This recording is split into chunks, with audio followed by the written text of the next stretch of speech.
Hey guys, Nikki Wood here with Apothecary 11, and today I want to take a minute to talk to you about some issues that tarot card readers have when they are first starting out. Now, this is a question that I get asked quite often, and it's a problem and an issue and something that a lot of my students are working on and trying hard to overcome as they're trying to get to know their deck and work with their cards. And that is, how do you tie the cards together in order to tell a story?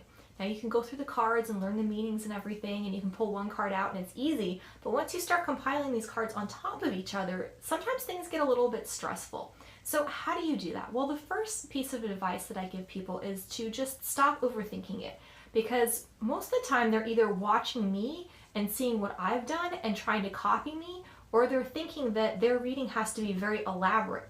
The reason that my readings are very elaborate is because I've spent a lot of time and effort and energy getting to know my cards, and so they talk to me a little bit after a while, and so that's why I can get as many details as I get oftentimes.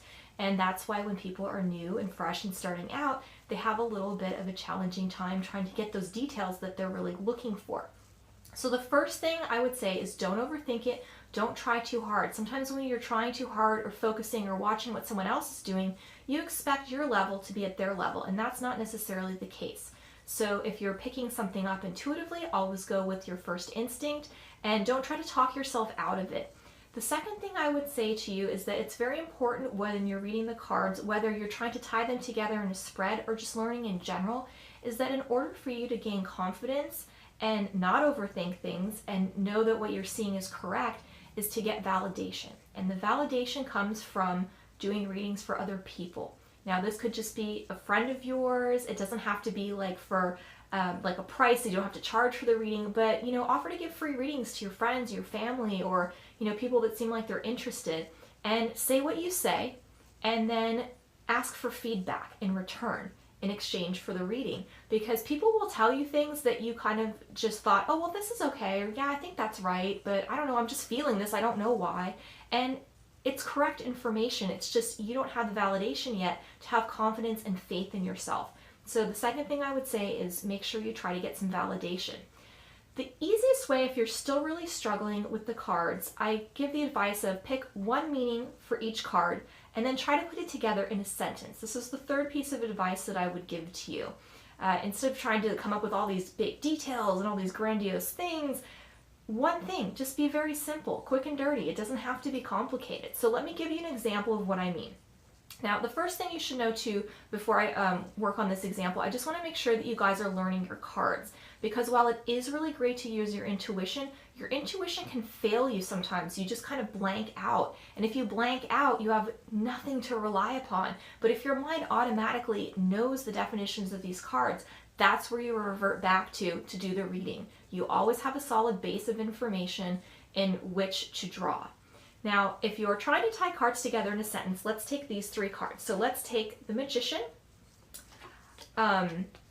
Let's take this other card here. We're going to take the Five of Wands, and then we're also going to take here, oh my goodness gracious, there's too many cards. We're going to take the World cards. Now, how would you tie these cards together in a sentence? Let's talk about that for a minute. So say this is your spread and you've asked a question like, how are things going to play out? What's going to happen this weekend? Or whatever it is that you've asked, right? The most important thing is you want to ask the correct question to the cards and put your intention into it so they will give you the correct answer. So if you've already done that, you're looking at the cards and you're still completely confused, here's where you start.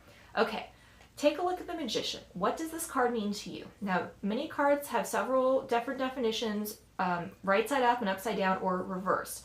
All these cards we're going to read in the upright position just to make things super easy for you guys today. So when you look at this, what is the first thing that comes to mind? What is the first definition that you remember? What's the first thing that you see when you look at this card? Well, the Magician, he has free will and mastery over it. So, this is exercising your free will. Okay, so that's number one. So we'll go with that. If you want to make notes, write that down. Okay, exercising free will. Okay, the second one here too, we're going to go to the Five of Wands. Now this card, this is the little one where the kids are beating the, living daylights out of each other with big giant sticks. So it's basically about obstacles, right? So when I look at this card, and the definition for this card, one of the main ones for me is obstacles. If you have a different definition when you look at it, go ahead and use that one. I'm just going to tie these together with how I would read to give you an example of how you can tie these together. Okay, so we've got free will, and obstacles. Okay, what's the last card that we're looking at? The last card we're looking at here is the World card. This to me is a card of success or completion most of the time. So how do we tie all these together in a sentence? All right, got them all out of order here. I've got it. Okay, so we have, mastery over free will. We have, obstacles, and we have success. So how does this tie into a sentence? All you need is one word. You don't have to be fancy or complicated. Just make it really easy. So basically what these cards are telling me here is that you have the free will to manifest what you want, regardless of the obstacles that are in your way, right? You have the free will to manifest over the obstacles that you are experiencing, and you will be successful.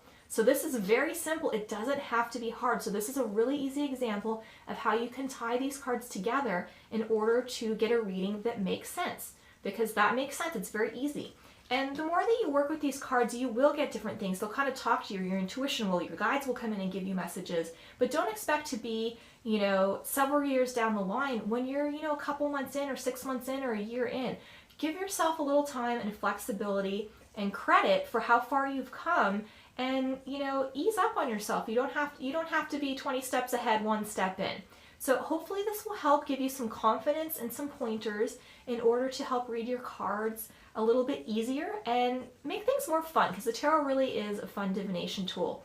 If you have any other questions, please let me know. I'm always happy to help. Until next time, thanks so much for watching, and I hope that you have a beautiful day.